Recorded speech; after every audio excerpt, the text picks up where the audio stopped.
the name implies, that's where the posterior belly of the digastric comes from. So the digastric goes through that sling in the hyoid bone that's tied down, and then there's the anterior belly which comes forward and attaches in these little pits in the bottom of the front of the mandible, one on the right side and one on the left side, known as the digastric fossae. So it comes from the back end of the temporal bone, slings down, and then comes up into the inside of the mandible. So just again, the slide before. So the origin's back here in the digastric groove, right over there near the mastoid process. The insertions in the digastric fossa on the inside of the mandible here, and then coming off the hyoid is this little loop, which is on the tendon between these two bellies. Okay, as I mentioned earlier and told you last Wednesday, the posterior and anterior triangles are just part of a seemingly endless series of triangles that people have identified.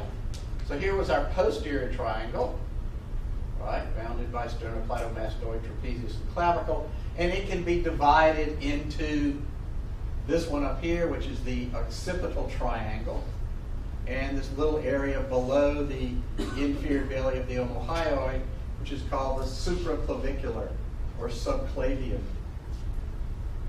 Makes no sense, but the triangle is obviously not subclavian, it's above clavicle, but details. Okay, the anterior triangle, which is area here, has just got lots and lots of little triangles. There's one up here. We'll go over these in a little bit more detail later. The submandibular triangle is, as the name implies, lying right here under the mandible. There's one in the front, okay, called the submental triangle. Here's this omohyoid coming up here, separating out what's the front one here, which is the muscular triangle. As you'll see, there's lots and lots of strap muscles running through this one.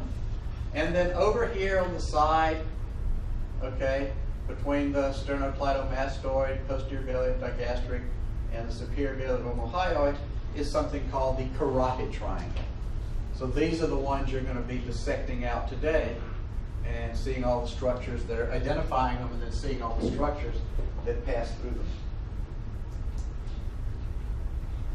Here's another view of the anterior triangle. So here its boundaries here, the midline, our old friend sternocleidomastoid over here on the side, and superiorly the lower border of the mandible. And obviously there's another one over here on the side. And just to show you the same thing from a different perspective, this anterior triangle is subdivided into the submental triangle, the submandibular triangle, the carotid triangle up here, and the muscular triangle down here. And, well, here's the posterior belly of the digastric, anterior belly of the digastric, sternocleidomastoid.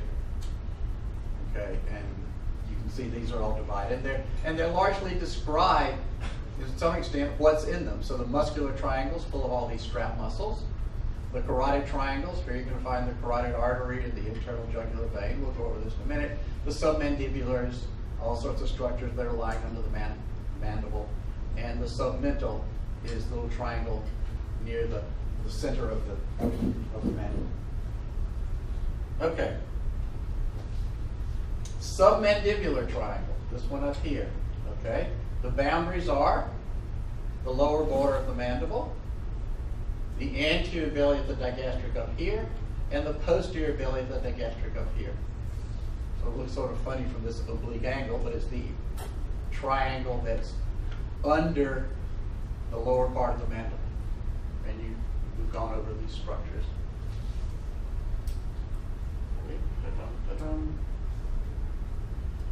The submental, this one that's right here near the midline, okay, it's bounded by the right anterior belly of the digastric. On the other side, on this side, the right anterior belly of the digastric, the left anterior belly of the digastric, and the hyoid bone, which is down here. So you're seeing it in cross section. If it was in front, it would go, you know, this digastric, and then the hyoid in the middle. The carotid triangle. Okay, there's going to be a lot of structures you're going to dissect out of there today. There's the superior belly of the omohyoid in the midline. There's sternocleidomastoid coming down the side. And then the posterior belly of the digastric, separating this from the mandibular triangle above. So this is the carotid. There's lots of structures you'll find in there. We'll show it a little bit later. The main thing, obviously, being the carotid artery, and also the internal jugular vein and the vagus nerve. And then in the front, there's this muscular triangle, okay, which is separated out on the side by the sternocleidomastoid down below and the superior belly of the omohyoid, which is obviously going into the hyoid bone there, okay, and then the midline of the neck. So it goes one on each side. And there they are all again with their various boundaries. And you should know what the boundaries are of these various seemingly endless numbers of triangles. Okay, so here we are again, shown from the front. So this is the anterior triangle. And there's the little ones broken up, once again. On the right side, the submental, on the left side, the submental, submandibular, carotid, and muscular triangles. Okay, now let's revisit what the neck looks like in cross-section. We looked at a little bit of that last Wednesday, and we're going to do it again today, partly as review and partly because now we're looking at the neck from the front mostly, and see what kind of structures are there both below, both on the surface and deeper in. The neck is generally organized in terms of these series of circular areas, each of which is surrounded by its own fascial layer. Whoa.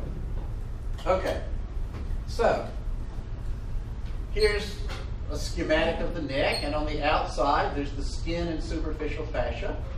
Okay, deep to that is what's known as the investing layer of deep fascia, which surrounds all these particular areas.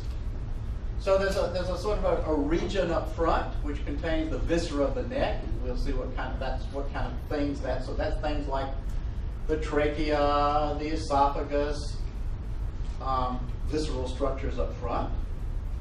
There's the this area. This is the area in the back that has vertebrae, muscles, including those scalene muscles, the phrenic nerve, and sympathetic trunk. We haven't dealt with that yet. We'll do that in the future. And it's surrounded by a tough fascia known as the prevertebral fascia, because these are the vertebrae. It's the vertebral fascia. This is the big fascia of these visceral structures, which is the pretracheal fascia. And on either side, we have the carotid sheath, okay, surrounding all of these important structures here. There's the vagus nerve in there, the common carotid, the internal carotid artery, and the internal jugular vein. And you'll want to dissect that out, and that's a large part of today's dissection. So realize that the neck has these four main areas, each surrounded by its own fascial sheath, and through these areas in a inferior to superior area are different structures passing basically from the trunk up into the head. In the back here, it's phrenic nerve, sympathetic trunk, and the vertebrae and their muscles. On the side, it's common carotid, internal carotid, and internal jugular vein and vagus nerve. And then in the front, like I say, is going to be trachea, esophagus, and also the larynx. Okay, here they are showing more of their contents, right? So here's this area here, okay, with the vertebrae, all the neck muscles. Okay. Here's all these anterior organs. This time it shows the thyroid gland, the upper part of the trachea, and the esophagus. So these are these visceral structures up front.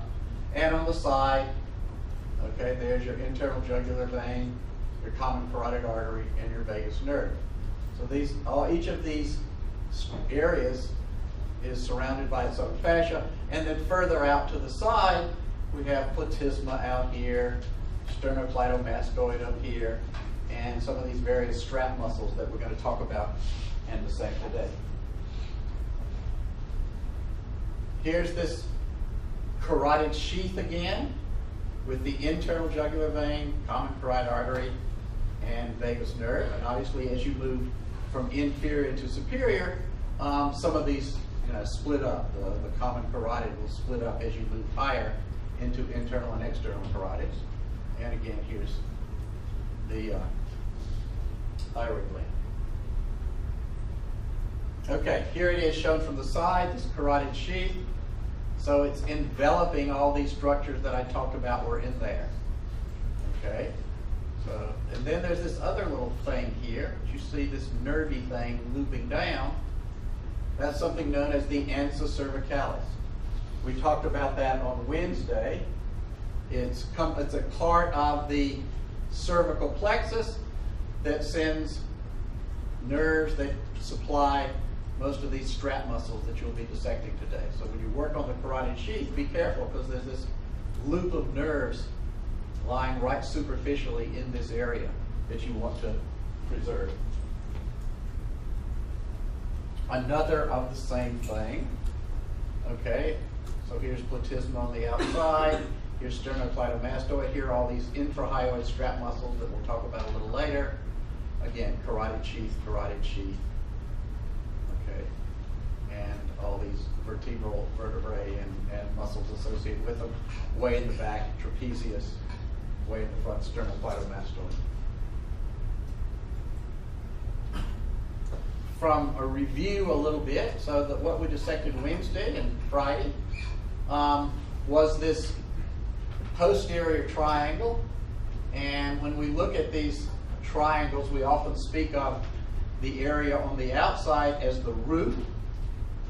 Okay, the area deep being the floor. And in the case of the posterior triangle, which lies out here, right, bounded by sternocleidomastoid and trapezius in this view, the roof, okay, is this investing layer of this deep cervical fascia. And the floor, what you find when you go in deeper, is the prevertebral fascia, this fascia that's wrapping around the vertebrae and all its associated muscles. When we move to the anterior triangle today, which is this area out here, okay, the roof, okay, is the same, this investing layer of deep cervical fascia. So it's the one that goes all the way around there. It's the same one that we saw out here. The floor, because the triangle is out in here, the floor is the thyroid gland, is all these visceral structures that are up front. So, okay, so the anterior triangle is surrounding all these visceral structures. So this fascia is its roof, but the floor are the visceral things that are in this area here. So the thyroid gland, the larynx or trachea, depending on where you are, the esophagus, or if you're higher, the pharynx. Okay? And when you get higher, it changes. There'll be other structures. Once again, this is what the anterior triangle looks like in cross-section. So maybe that's why it's divided into so many little parts. And then the posterior triangle, which was fairly simpler in definition, if not in ability to find things. Okay, so what are the muscles you're going to run into during the course of this dissection? Okay, we've gone through some of these before. I've just mentioned them. The omohyoid, which has two bellies, a superior and an inferior belly. And then there's a series of muscles, other muscles that you haven't seen that are lying below the hyoid bone. And we'll see pictures of them in a few minutes, but you can figure out what their origins and insertions are by their names. So here's one going from the sternum to the hyoid bone, and it's called the sternohyoid. Then there's another one next to it, going from the sternum to the thyroid cartilage, which is the sternothyroid, and then there's a little bitty one above here known as the thyrohyoid. So these structures or muscles are lying right on the front of your neck, and that's what we were saying. Above the hyoid, okay, so coming in from above, there's that digastric muscle we talked about, which has a posterior belly coming off the digastric grooves, and an anterior belly, which is going into the digastric fossa on the mandible. There's one called mylohyoid, okay, which you're going to see. It sort of forms the floor of the mouth. And then there are a couple of muscles that are coming into from different directions. There's the geniohyoid, which is a tongue muscle, and then the stylohyoid, which is another one that's coming from way, way back on the underside of the skull and going into the hyoid bone. Okay. Let's look at these yet again. Okay, so here's our omohyoid. Remember, it comes from the scapula down here, passes through a little loop coming from the clavicle down here, and then it inserts up into the body of the hyoid bone. Okay. There's our friend omohyoid again. Medial to it, rather near the midline, but not actually close to the midline, but not actually at the midline, is the sternohyoid, which obviously comes from the sternum. It actually comes from the posterior part of the manubrium and the head of the clavicle here. So it's just to the right and left of the midline. Goes straight all the way up the front of the neck, all the way up to the body of the hyoid bone. So it's the longest of these infrahyoid muscles. It goes from the sternum all the way up to the hyoid.